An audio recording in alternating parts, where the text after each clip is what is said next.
नमस्कार प्यारे बच्चों, कैसे हैं आप सभी। मैं हूं आपकी गणित की शिक्षिका। आज हम पढ़ने जा रहे हैं आपकी गणित की पाठ्य पुस्तक का अध्याय 12, जिसका नाम है वृत्तों से संबंधित क्षेत्रफल। प्यारे बच्चों, आप सभी यह पाठ पहले भी थोड़ा सा पढ़ चुके होंगे, जहां पर आपको जानकारी मिली होगी कि एक वृत्त क्या होता है, उस वृत्त का क्षेत्रफल क्या होता है, उसकी परिधि क्या होती है, उसमें त्रिज्या क्या है, उसकी व्यास क्या है, उसमें जीवा इत्यादि क्या है।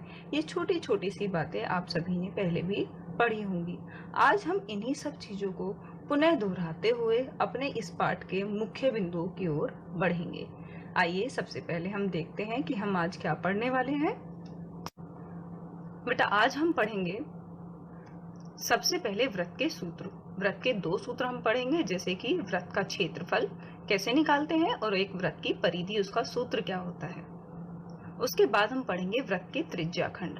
त्रिज्याखंड आपके लिए एक नया टॉपिक है। इस टॉपिक को जब आप पढ़ेंगे बहुत ही मजेदार है और इसके सवाल भी बहुत ही मजेदार हैं। तो त्रिज्याखंड वृत्त के दो होते हैं, एक बेटा होता है लघु त्रिज्याखंड और एक आपका होता है दीर्घ त्रिज्याखंड। ठीक है, ये दो त्रिज्याखंड हम पढ़ेंगे यहाँ पे। और जो बेटा दोनों ही त्रिज्याखंड होते हैं ये चाप की सहायता से बनते हैं, तो चाप क्या है और उसकी लंबाई भी हम कैसे निकाल सकते हैं वो भी इस पाठ में हम पढ़ेंगे।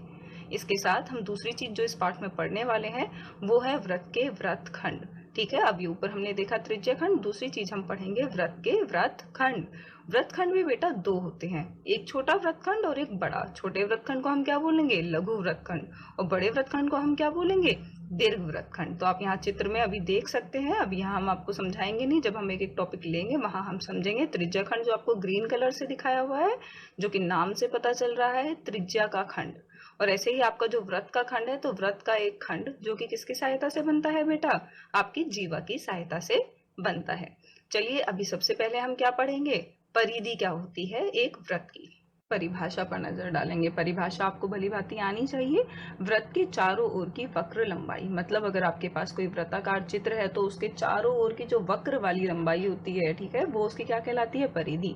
मान लीजिए आपके पास ये कोई वृत्ताकार आकृति है, ठीक है, इसके आपने कोई एक बिंदु ले लीजिए, ये वाला बिंदु हमने ले लिया। इस बिंदु से चल के जब मैं घूम कर वापिस इसी बिंदु पर आ जाती हूँ तो ये इसकी क्या कहलाती है बेटा, परिधि कहलाती है। ठीक है, जो टोटल दूरी आपने यहाँ पर मापी है ये इसकी क्या कहलाएगी, परिधि कहलाएगी। एक चित्र की सहायता से इसे समझने की कोशिश कीजिए। यहाँ पर ये जो लाल रंग का एरो है ये दिखा रहा है कि एक वृत्त की परिधि कौन सी चीज है।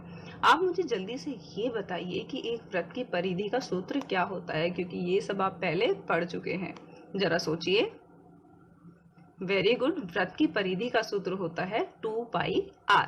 ठीक है बेटा, जहां पर r क्या है, उसकी त्रिज्या, और पाई क्या है, पाई का मान कितना होता है 22/7, या फिर जिसे आप कितना बोलते हैं 3.14। कैसे पता चला कि पाई का मान है 3.14, जरा इस चित्र पर नजर तो डालिए। देखिए बेटा, यहाँ पर आपको एक वृत्त दिखाया हुआ है, उसके बीच में उसका व्यास दिखाया हुआ है। व्यास क्या होता है, त्रिज्या का दुगना। आपकी जो पाई की वैल्यू होती है बेटा वो होती है जो आपकी वृत्त की परिधि है बटे उस वृत्त का व्यास। वृत्त की परिधि क्या हुई, 2πr बटे उसका व्यास कितना हुआ, 2r। तो 2πr बटे 2r, 2r से 2r कैंसिल हो जाता है, तो वहां क्या बचती है, पाई की वैल्यू। तो अगर आप इस चित्र पे निगाह डालेंगे बेटा एक बार, तो आप देख पा रहे हैं कि अगर मैं उसके व्यास को ले लेती हूँ सर्कल के, तो वो उसकी परिधि के चारों ओर कितनी बार घूमता है, 3 बार। 1 बार, 2 बार और 3 बार, और थोड़ा सा डिस्टेंस बच जाता है। वो जो थोड़ा सा डिस्टेंस है उसको हमने कैलकुलेट कर लिया है कितना, 0.1415। ठीक है, उसकी वैल्यू इन्फिनिटी तक जाएगी, उस पर इतना ध्यान देने की जरूरत नहीं है। तो टोटल वैल्यू कितनी आ जाएगी, 3.141 समथिंग। ठीक है, तो यहाँ से आपकी किस चीज की वैल्यू पता चलती है, पाई की वैल्यू पता चलती है। बात समझ आई बेटा, तो ये आपकी पाई की वैल्यू हो गई। अब हम बेटा पढ़ेंगे वृत्त का क्षेत्रफल। वृत्त का क्षेत्रफल क्या होता है, जरा मुझे सूत्र सोचकर बताइए जब तक हम उसकी परिभाषा की ओर चलेंगे। एक वृत्त का क्षेत्रफल त्रिज्या के वर्ग का पाई गुना होता है। तो यहाँ से पढ़कर भी आपको इसका सूत्र याद आया होगा। क्या होता है इसका सूत्र बेटा, a बराबर पाई आर स्क्वायर। ए मतलब क्या है यहाँ पर, वृत्त का क्षेत्रफल पाई आर स्क्वायर। पर ये हमें कैसे पता चला कि एक वृत्त का क्षेत्रफल पाई आर स्क्वायर होता है, जरा इस चित्र पर नजर डालिए बेटा। ये चित्र बेटा आपको अभी यहाँ पर क्या दिखा रहा है, एक आयत का रूप दिखा रहा है। अभी आपको पूरी फिगर समझाएगा। अगर बेटा आपके पास कोई सर्कल है, मान लीजिए ये सर्कल है इस तरह का, अगर मैं इसके पीछे इस तरह से पेपर पे मैंने एक सर्कल ड्रॉ करा और उसमें आपने इस तरीके से लाइन खींच ली, जैसे इसमें इन्होंने लाइन खींची है, ये लाइन जब आप बेटा खींच लेंगे और उसको उन्हीं लाइनों पर काट लेंगे और आधे हिस्से ऊपर और आधे हिस्से नीचे, जैसे कि यहाँ चित्र में लगाए गए हैं, वैसे ही उन्हें आप अरेंज कर लेंगे तो वो आपका किस चीज का रूप ले लेगा, एक आयत का रूप ले लेगा। और आप हमेशा याद रखें बेटा, जब आपने इस सर्कल के पार्ट्स करके, इक्वल पार्ट्स करके सेंटर से काटा है, तो आपका आधा हिस्सा ऊपर का ऊपर लग गया है और आधे हिस्से नीचे के नीचे लग गए हैं। तो ये टोटल आपका डिस्टेंस कितना होता है, 2πr। तो आधा ऊपर रह गया, आधा नीचे रह गया, मतलब πr ऊपर चला गया और πr कितना रह गया, नीचे रह गया। तो अगर आप इसकी यहाँ वाली लंबाई देखेंगे तो वो उन्होंने कितनी लिखी है, πr लिखी हुई है। और जो ये वाली लंबाई है ये कितनी हो जाएगी इसकी, आर क्यों होगी बेटा, क्योंकि आर डिस्टेंस पे ही तो आपने उन सर्कल्स को काटा था। ठीक है, केंद्र से लेके आपने उसकी परिधि तक उसको काट लिया था। तो लंबाई इसकी कितनी हो जाएगी, आर, और चौड़ाई इसकी कितनी हो जाएगी, πr। और अब ये क्या बन के आ चुका है आपका, एक आयत। और जरा बताइए, एक आयत के क्षेत्रफल का सूत्र क्या होता है, लंबाई गुना चौड़ाई। तो आर गुना πr बेटा क्या निकल के आया आपका, जरा सोचकर बताइए, πr²। और यही आपके एक वृत्त का क्षेत्रफल का सूत्र होता है। और यहां से ये आपका सूत्र निकल कर आया। आगे अब हम पढ़ेंगे वृत्त की त्रिज्याखंड। त्रिज्याखंड की सबसे पहले परिभाषा देखते हैं। त्रिज्याखंड की परिभाषा कहती है, त्रिज्याखंड वृत्त का वह भाग होता है जो दो त्रिज्याओं एवं चाप से घिरा होता है। तो सबसे पहले तो इसमें त्रिज्या पता होनी चाहिए, जो कि हमें पहले से पता है। क्या होती है बेटा, केंद्र से लेके परिधि तक की दूरी आपकी क्या कहलाती है, त्रिज्या कहलाती है। दूसरा शब्द जो इसमें प्रयोग हुआ है वो है चाप। आप वैसे चाप पहले भी पढ़ चुके होंगे, लेकिन दोहराते हुए हम इसे बताते हैं कि किसी भी परिधि पे, वृत्त की किसी भी परिधि पे अगर कोई भी आप दो बिंदुओं के बीच की दूरी को निकालना चाहेंगे तो वो आपका क्या कहलाता है, चाप कहलाता है। जैसे कि आपको चित्र में रेड कलर का दिख भी रहा है। अगर आप देखेंगे दूसरे चित्र पे ध्यान दीजिए, मैंने एक बिंदु वृत्त पे यहाँ लिया और एक बिंदु वृत्त पे यहाँ लिया, और इसको मैं यहाँ से यहाँ तक अगर मिला देती हूँ तो ये जो आपकी दूरी है ये आपका क्या कहलाएगा बेटा, चाप कहलाएगा, जैसे कि आपको इस चित्र में समझाया भी हुआ है। तो त्रिज्याखंड क्या होता है, आपका एक चाप, जो कि ये मेरा चाप हो गया, और जो दो त्रिज्याओं के बीच में जो आपका क्षेत्रफल है वो आपका क्या कहलाता है, त्रिज्याखंड कहलाता है। ये मेरा जो हो गया ग्रीन कलर में, यहाँ पर ये मेरा क्या हो गया, त्रिज्याखंड। तो जरा ध्यान से देखिए, क्या त्रिज्या के बीच में सिर्फ यही हिस्सा है? अगर आप थोड़ा सा ध्यान देंगे तो अगर आप, ये मेरी त्रिज्या हो गई तो एक त्रिज्याखंड तो मेरा ये हो गया, लेकिन दूसरा त्रिज्याखंड मेरा ये भी तो है, ये मेरा क्या हो गया, बड़ा चाप हो गया। और बड़े चाप और त्रिज्या के बीच वाला जो ये मेरा हिस्सा है ये भी तो मेरा त्रिज्याखंड हो गया।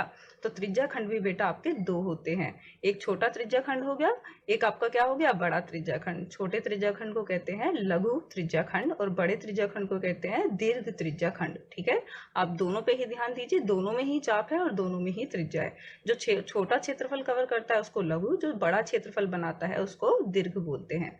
एक एक करके इनके सूत्र देखते हैं और जरा इनकी समझ बनाते हैं कि इन्हें आप कैसे अच्छे से समझ सकते हैं। आगे बढ़ते हैं। सबसे पहले बेटा लघु त्रिज्याखंड, जरा इसकी पहले परिभाषा देखेंगे। वह क्षेत्र है जो उस वृत्त की किन्हीं दो त्रिज्याओं तथा एक छोटी चाप से घिरा होता है। तो ठीक है बेटा, त्रिज्याखंड हमने यही पढ़ा था कि दो त्रिज्याओं और एक चाप से, लेकिन लघु की खासियत क्या है कि ये छोटे वाले चाप से घिरा होगा। अगर ये बड़े वाले चाप से घिरा होता तो ये आपका क्या हो जाता, दीर्घ। तो छोटा चाप कहाँ है, यहाँ जो ये आपका बना हुआ है ये आपका क्या है, छोटा चाप है। तो इसके बीच में जो आपका त्रिज्याखंड बना हुआ है ये आपका क्या कहलाता है, लघु त्रिज्याखंड। अब मेरे को अगर इसका निकालना है क्षेत्रफल, ये जो मेरा पूरा एरिया है, इस पूरे एरिया का अगर मेरे को क्षेत्रफल निकालना है तो मैं कैसे निकालूंगी। अगर बेटा आप ध्यान से देखेंगे तो ये एक वृत्त का ही हिस्सा है और वृत्त का क्षेत्रफल निकालने का सूत्र क्या होता है, πr²। तो अगर आपको इसका सूत्र निकालना है तो उसका सूत्र निकालने के लिए आपको देखना पड़ेगा कि ये वृत्त का एक छोटा सा हिस्सा है, तो उस छोटे से हिस्से को मैं कैसे बताऊं। तो यहाँ आपको इसके थीटा पर नजर डालनी पड़ेगी कि इसके जो दो त्रिज्या हैं उनके बीच में कोण कितना बन रहा है। जो आपका πr² वाला सूत्र है वो तो आपका कितने के लिए है, पूरे 360 डिग्री के लिए है। सर्कल का पूरा एंगल कितने डिग्री का होता है, 360 डिग्री का। और अगर आप 1 डिग्री के लिए निकालना चाहेंगे, एक अंश के निकालने चाहेंगे तो क्या हो जाएगा, πr²/360। ठीक है बेटा। और अगर आप थीटा के लिए निकालना चाहेंगे तो थीटा की आपको उसमें गुणा करनी पड़ेगी। तो फॉर्मूला क्या बनेगा, θ/360 गुणा πr²। तो त्रिज्याखंड का सूत्र क्या हो गया आपका, θ/360 πr²। अगर आप यहाँ नजर डालेंगे तो πr² तो आपका क्या है, पहले से ही आपके वृत्त का क्षेत्रफल है। और थीटा जो आपका यहाँ पे बनेगा, आप इसका हम कलर चेंज करके जिससे कि विजिबल अच्छे से हो जाए, थीटा क्या होगा, इन दो त्रिज्याओं के बीच में बेटा जो कोण बनेगा वो आपका क्या कहलाएगा, थीटा कहलाएगा। ठीक है।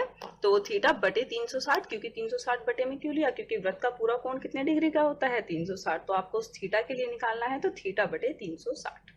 क्लियर हुआ। यहाँ पे आपका एक फॉर्मूला हो रहेगा चाप की लंबाई। हमने बात की थी कि चाप की लंबाई निकालने का भी सूत्र होता है। अब बेटा चाप किसके ऊपर बना हुआ है, परिधि के ऊपर। तो चाप की लंबाई का सूत्र भी कहाँ से बन के आएगा, परिधि से। तो थीटा बटे 360 गुणा 2πr, बिल्कुल उसी के जैसा है। वहां क्षेत्रफल की बात हो रही थी तो क्षेत्रफल का सूत्र इस्तेमाल कर लिया, और चाप की लंबाई में आपकी किसकी बात हो रही है, परिधि की। तो परिधि का सूत्र क्या होता है, 2πr। तो 2πr का प्रयोग हमने कर लिया। क्लियर हुआ बेटा। आगे बढ़ेंगे दीर्घ त्रिज्या खंड पे। सबसे पहले उसकी परिभाषा। तो बिल्कुल जरा सा अंतर आएगा। क्या अंतर आएगा यहाँ पे, जरा सोचिए, बड़ा चाप आ जाएगा। किसी वृत्त में दीर्घ त्रिज्या खंड वह क्षेत्र है जो उस वृत्त की किन्हीं दो त्रिज्या एक बड़ी चाप से घिरा होता है। ठीक है बेटा। तो वहां पे चाप क्या हो जाएगी, आपकी बड़ी वाली चाप हो जाएगी। तो बड़ी चाप यहाँ कौन सी है, जो स्काई ब्लू कलर के चारों तरफ बनी हुई है, वो आपकी क्या हो जाएगी, बड़ी चाप होगी। और वो आपका क्या कहलाएगा, दीर्घ त्रिज्या खंड। बस यहाँ बात ध्यान रखने वाली क्या है कि यहाँ पर थीटा कौन सा होगा। यहाँ पर थीटा बेटा ये होगा जो अभी आपका बनकर आया है। तो ये आपका यहाँ पे क्या कहलाएगा, थीटा कहलाएगा। क्योंकि बेटा आपकी बार आपकी चाप कौन सी वाली है, ये वाली चाप है। तो थीटा भी तो आप इधर वाला ही देखोगे, इधर वाला थीटा अंदर वाला नहीं देखोगे। ये अंदर वाला थीटा नहीं लोगे, हमें बाहर वाला देखना है। हम बाहर वाले की बात कर रहे हैं। ठीक है। तो थीटा आपका क्या हो जाएगा, बाहर वाला। ये आपका क्या कहलाएगा, थीटा कहलाएगा आपकी बार। तो थीटा बटे 360 पाई आर स्क्वायर, जैसे कि पहला फॉर्मूला था बिल्कुल वैसे ही। बस अंतर याद रखना कि थीटा बाहर वाला है, ठीक है, अंदर वाला नहीं है। इसको निकालने का बेटा एक सूत्र और होता है। कई बार आपको पेपर में क्या करते हैं, पूरे वृत्त का क्षेत्रफल दे देते हैं, और जो आपका लघु दीर्घ खंड है उसका भी क्षेत्रफल दे देते हैं एक नंबर के सवाल में, और कहते हैं कि आप क्या कीजिए, दीर्घ वाले का क्षेत्रफल निकालिए। तो वहां आपको कोई सूत्र लगाने की जरूरत नहीं है बेटा। अगर आपको वो पूरे सर्कल का एरिया दे देगा, पूरे सर्कल का क्षेत्रफल दे देगा, और उसमें से आप इस छोटे वाले के हिस्से को घटा देंगे, तो डायरेक्ट ही आपका बड़े वाले का क्षेत्रफल निकल कर आ जाएगा। सेम ही आंसर आएगा दोनों से। अब देखते हैं बेटा हम क्या, वृत्तखंड।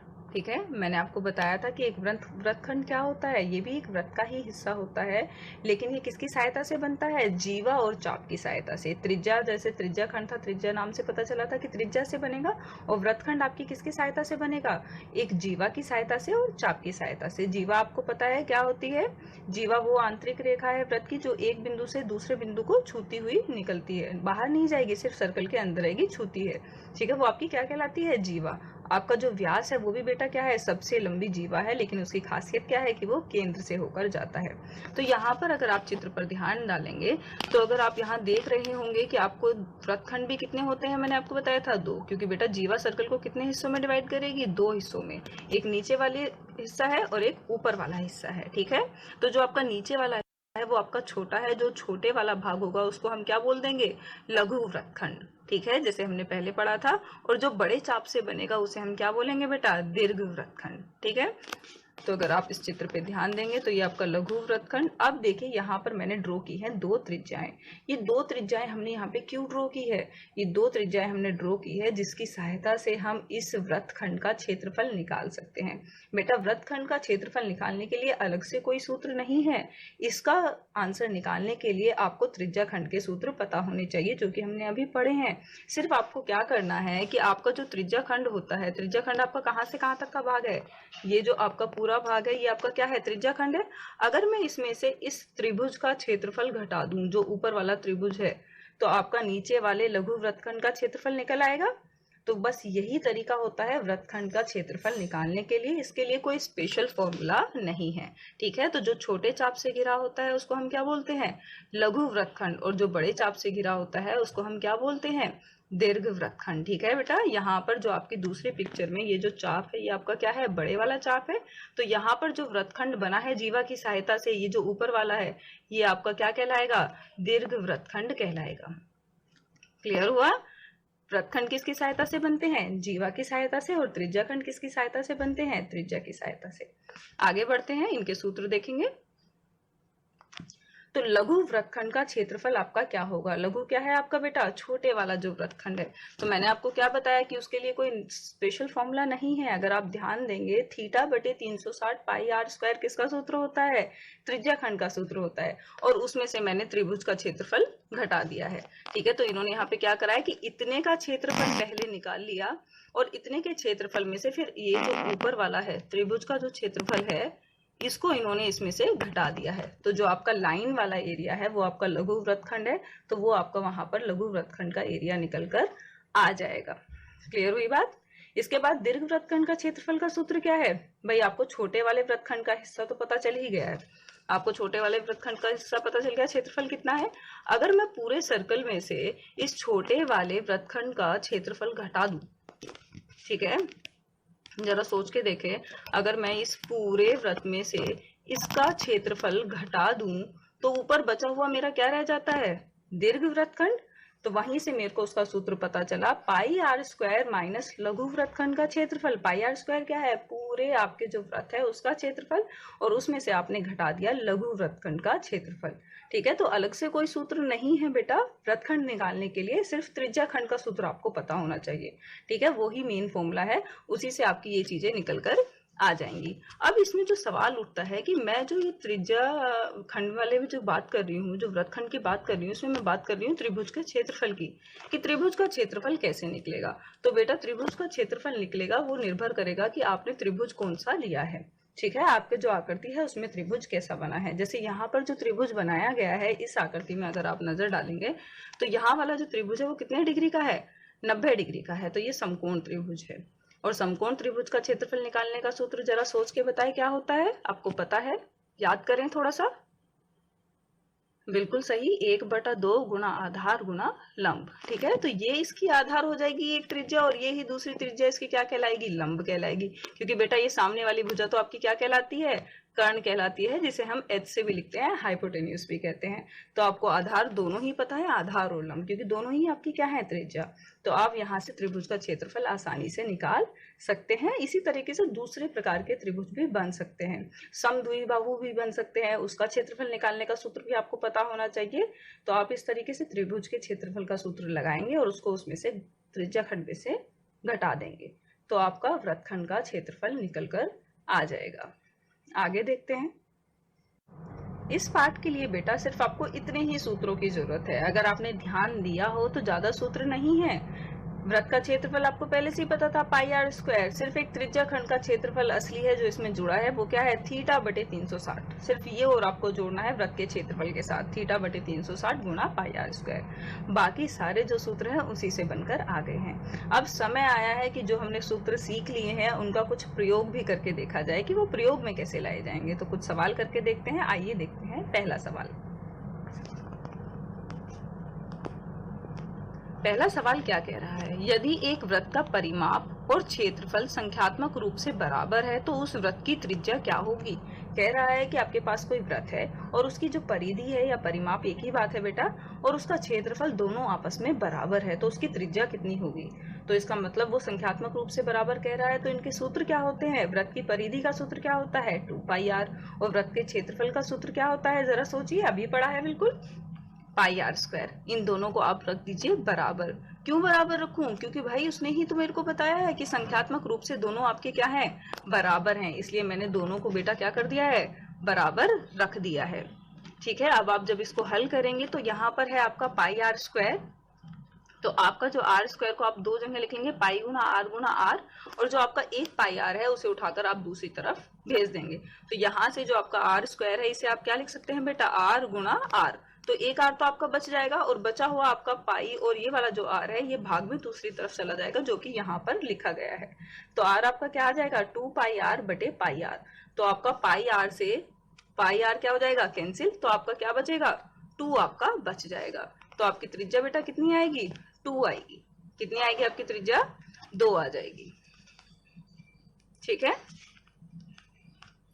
तो यहाँ से बहुत ही आसान सवाल था। अगर आपने देखा हो, इसमें आपको ज्यादा कुछ करने की जरूरत नहीं थी। थोड़ा सा सवाल को पढ़कर समझने की कोशिश करें कि सामने वाला पूछ क्या रहा है। इस तरह के सवाल आपके 1 नंबर में आ जाते हैं अधिकतर। ठीक है बेटा, अगला सवाल देखते हैं जिसमें हमारे आगे के सभी सूत्र प्रयोग में लाए जाएंगे। तो सबसे पहले बेटा इसका चित्र देखते हैं कि चित्र कैसे बनेगा। तो यहाँ पर आपको चित्र दिख रहा होगा बेटा, जो आपका चित्र है यहाँ पे हमने ओ केंद्र का नाम दे दिया है, एक जीवा खींच ली है जिसका नाम क्या रखा है ए बी, और ए और बी को उसके त्रिज्या केंद्र से मिलाते हुए लाइनें खींच दी है ए ओ और ओ बी। अब वो आपसे सब चीजें निकलवा रहा है। अगर आप एक चीज देखें, वो आपसे दीर्घखंड निकलवा रहा है, वो आपसे वृत्तखंड निकलवा रहा है, आपसे त्रिज्याखंड निकलवा रहा है। और अगर वो वृत्तखंड निकलवा रहा है तो इसका मतलब आपको त्रिज्याखंड तो निकालना ही होगा। लेकिन बहुत ही आसान है। देखिए, आपको त्रिज्या दे रखी है, कितनी दे रखी है 10 सेंटीमीटर, और आपको थीटा भी दे रखा है। दोनों त्रिज्याओं के बीच में कितने डिग्री का कोण बताया है उसने, समकोण बता दिया है आपको पहले ही। तो कितने डिग्री का कोण है, 90 डिग्री का। तो जरा आप मेरे को सोचकर बताइए, सबसे पहले आप इसमें क्या निकालेंगे, लघु त्रिज्याखंड का क्षेत्रफल। तो लघु त्रिज्याखंड का क्षेत्रफल निकालने के लिए सूत्र आप क्या यूज करेंगे, थीटा बटे 360 इंटू पाई आर स्क्वायर। ठीक है बेटा, तो यहाँ पर आपका थीटा कितना हो गया 90 डिग्री बटे 360 गुना पाई आर स्क्वायर। आर का मान कितना है, आर का मान आपको पहले से ही पता है कितना डिग्री है, कितना सेंटीमीटर है 10 सेंटीमीटर। आप वो वैल्यूज पुट करेंगे 90 से। बेटा जब आप 360 को काटेंगे तो ये कितना कट जाएगा, 4 बार कटेगा, 9 चौक 36 होता है। तो ये कितना आ गया, 1/4 गुना पाई गुना 10 गुना 10। पाई का मान रख लीजिए कितना, 3.14। हल करने पर उत्तर कितना आ गया है आपका, 78.5 सेंटीमीटर स्क्वायर। अभी मैंने वो चीज निकाली है जो उसने मुझसे सवाल में पूछी नहीं है, पर इसके बिना मेरा काम चलने वाला नहीं था। अब मेरे को अगला क्या निकालना है, जरा सोचिए। अगर मेरे को इस वृत्तखंड का क्षेत्रफल निकालना है नीचे वाले का, तो पहले मेरे को क्या निकालना पड़ेगा, इस त्रिभुज का क्षेत्रफल। Very good. सबसे पहले हम क्या निकालेंगे, इस त्रिभुज का क्षेत्रफल हम सबसे पहले निकालेंगे। तो जरा देखिए कैसे निकलेगा इस त्रिभुज का क्षेत्रफल। कैसा त्रिभुज है, समकोण त्रिभुज। और अभी पढ़ के आए हैं कि समकोण त्रिभुज का क्षेत्रफल कैसे निकलता है, 1/2 गुणा आधार गुणा लंब। तो यहाँ उसकी आधार और उसकी लंब क्या होगी, उसकी त्रिज्याएं ही होंगी, जो दोनों ही कितने सेंटीमीटर की हैं, 10 सेंटीमीटर की। तो 1/2 गुणा 10 गुणा 10। और आप जब इसको हल करेंगे बेटा, तो 10 आपका 2 से कट जाएगा, तो कितना आंसर आएगा, इस 2 से आप इस 10 को काट सकते हैं, 2 पंजे चलेगा, और 5 की 10 में गुणा आपकी कितनी हो जाएगी, 5 की 10 से गुणा 50 सेंटीमीटर वर्ग। आपको हमेशा याद होना चाहिए, जो क्षेत्रफल होता है उसकी इकाई किसमें चलती है, वर्ग में चलती है। तो सेंटीमीटर वर्ग हो जाएगा। अब आप देखिए, आपको त्रिज्याखंड का क्षेत्रफल भी पता चल गया है, आपको इस त्रिभुज का क्षेत्रफल भी पता चल गया है। तो क्या आप लघु वृत्तखंड का क्षेत्रफल नहीं निकाल सकते, बहुत आसानी से निकाल सकते हैं। तो लघु वृत्तखंड का क्षेत्रफल आपको पहले से ही दिया हुआ है। तो लघु वृत्तखंड का क्षेत्रफल क्या हो जाएगा, लघु त्रिज्याखंड का क्षेत्रफल माइनस त्रिभुज का नाम क्या है, ओ ए बी का क्षेत्रफल। तो कितना आएगा बेटा, 78.5 सेंटीमीटर में से आप ये 50 सेंटीमीटर घटा देंगे, तो जो आपके पास ये जो नीचे वाला लघु वृत्तखंड है ग्रीन कलर का, इसका क्षेत्रफल निकलकर कितना आ जाएगा, 28.5 सेंटीमीटर वर्ग। ठीक है, अब ये तो बात हुई आपके लघु की। अब आपको निकालना क्या था, संगत वाला, जो साथ में दीर्घ वाला त्रिज्याखंड है। तो जरा उसका भी हम निकाल के दिखाएंगे, क्योंकि आपके उसके सेकंड पार्ट में उसने आपसे क्या मांगा है, संगत दीर्घ त्रिज्याखंड का क्षेत्रफल। तो इस बड़े वाले त्रिज्याखंड का आपको क्या निकालना है, क्षेत्रफल, इस बड़े वाले का। तो बेटा जरा आपको पहले भी बताया गया है कि बड़े वाले का क्षेत्रफल निकालने के लिए हम क्या करते हैं, बड़े वाले का क्षेत्रफल निकालने के लिए हम पूरे वृत्त में से इस छोटे वाले त्रिज्याखंड का क्षेत्रफल घटा देते हैं। या फिर आप दूसरी चीज क्या भी कर सकते हैं, हम दूसरी चीज इसमें ये भी कर सकते हैं कि हम ये थीटा पता लगा ले कि ये थीटा कितना है ऊपर वाला। आपको यही बताया गया था बेटा, अगर अंदर का 90 डिग्री है तो बाहर का कितना होगा, 270 डिग्री। ठीक है, 360 में से 90 घटाएंगे तो कितना हो जाएगा, 270 डिग्री। तो डायरेक्ट आप फॉर्मूला भी लगा सकते हैं, थीटा बटे 360 गुना पाई आर स्क्वायर, जहां पर आपका थीटा 90 ना होके कितना होगा, सोचिए 270 डिग्री। Very good. ठीक है, तो आपको मैंने दोनों ही तरीके बता दिए हैं, लेकिन यहाँ जो आपको भी करके दिखाया है वो है कि आपके पूरे वृत्त में से मैंने आपका जो छोटे वाला त्रिज्याखंड है उसका क्षेत्रफल घटा के तब आपको बताया है। वो भी एक ही बात आएगी, 3/4 आया है वो आपका। और लेकिन अगर आप 270 बटे 360 करेंगे बेटा और उसको काट के देखेंगे तो 9 तिया 27 और 9 चौक 36, तो वो भी आपका कितना आएगा, 3/4 इंटू पाई आर स्क्वायर ही आएगा। और आर की वैल्यू आपको ऑलरेडी पता है 10 है, तो आप उसकी वैल्यूज को पुट करेंगे इसमें, और वैल्यूज को पुट करने के बाद जब आप इन्हें सॉल्व करेंगे तो आपका आंसर निकलकर आ जाएगा कितना, 235.5 सेंटीमीटर वर्ग। अच्छे से समझ आया ये सवाल? आपने देखा कि लगभग सारे ही सूत्र इस सवाल में आपके प्रयोग में आ गए हैं। बहुत ही आसान सवाल था। अगर आपने सूत्रों को अच्छे से समझा है तो ये सवाल समझने में बिल्कुल भी परेशानी नहीं आएगी। इस पार्ट में बेटा आपके सारे इसी प्रकार के ही सवाल है। आप एक बार अगर प्रश्नावली को पन्ने पलट कर देखेंगे और सवालों में देखेंगे तो सभी आपके प्रश्न आप खुद से कर पाएंगे। ठीक है, अब आपका समय हो गया है थोड़ा सा रिवाइज करने का कि आज हमने पढ़ा क्या है, क्योंकि इन्हीं फॉर्मूलोज की हेल्प से आप पूरी एक्सरसाइज को, पूरे चैप्टर को इजीली कर सकते हैं। तो जरा एक नजर डालते हैं। व्रत से संबंधित सभी सूत्र हमने सबसे पहले पढ़े हैं बेटा। तो व्रत के हमने सूत्र पढ़े। सबसे पहले हमने पढ़ा व्रत की परिधि क्या होती है। तो एक व्रत की परिधि क्या होती है बेटा, 2πr। उसके बाद हमने क्या पढ़ा, व्रत का क्षेत्रफल। एक व्रत का क्षेत्रफल का सूत्र हमने क्या पढ़ा है, πr²। उसके बाद हमने क्या पढ़ा, जहां पर पाई का मान 22/7 होता है, या उसे आप क्या भी कह सकते हैं 3.14, और r क्या होती है, उस व्रत की त्रिज्या। उसके बाद हमने पढ़े थे त्रिज्या खंड के सूत्र, और त्रिज्या खंड भी आपकी क्या थी बेटा, 2 थी। और साथ में हमने चाप की लंबाई भी पढ़ी थी। चाप की लंबाई का फॉर्मूला क्या था, चाप किसके ऊपर बनती है, परिधि के ऊपर। तो परिधि के ऊपर बनने की वजह से चाप की लंबाई का जो सूत्र होता है वो परिधि का जो फॉर्मूला होता है उसी से बनता है। परिधि का फॉर्मूला क्या होता है, 2πr। और साथ में बेटा चाप जितने डिग्री कोण पर बना है उसी के लिए निकालोगे तो θ/360 गुणा 2πr। उसके बाद हम निकालेंगे त्रिज्या खंड का क्षेत्रफल। त्रिज्या खंड का क्षेत्रफल, क्योंकि क्षेत्रफल की बात हो रही है तो यहाँ जो फॉर्मूला यूज होगा वो किसका होगा, πr² क्षेत्रफल का होगा, साथ में θ/360।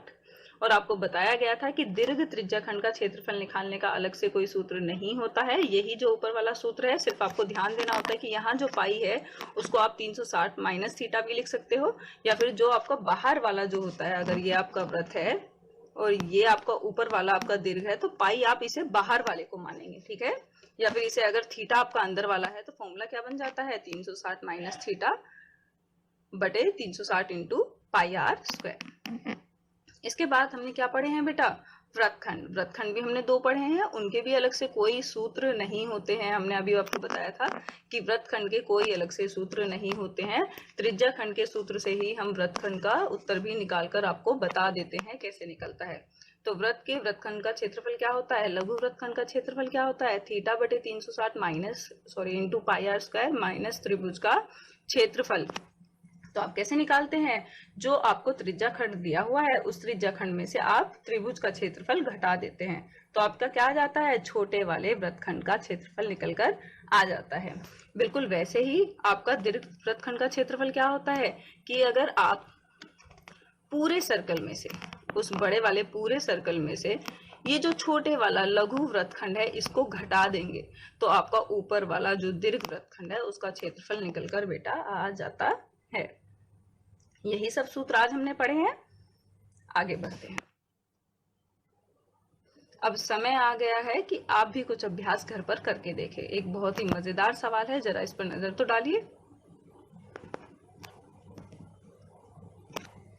15 मीटर भुजा वाले एक वर्गाकार घास के मैदान के एक कोने पर लगा खूंटे से एक घोड़े को 5 मीटर लंबी रस्सी से बांध दिया गया है। ठीक है बेटा, आपका कैसा है, 15 मीटर भुजा वाला एक वर्गाकार घास का मैदान है। एक घास का मैदान है जिसकी आकार कैसा है, वर्ग के आकार का है, और उसकी भुजाएं कितने मीटर की हैं, 15 मीटर की हैं। और उसके एक कोने पर हमने एक घोड़े को एक खूंटे से बांध दिया है, और जो उस घोड़े की जो रस्सी की लंबाई है, जिस खूंटे से वो बंधा हुआ है, उस रस्सी की लंबाई कितनी हो गई है, 5 मीटर आपको दी गई है।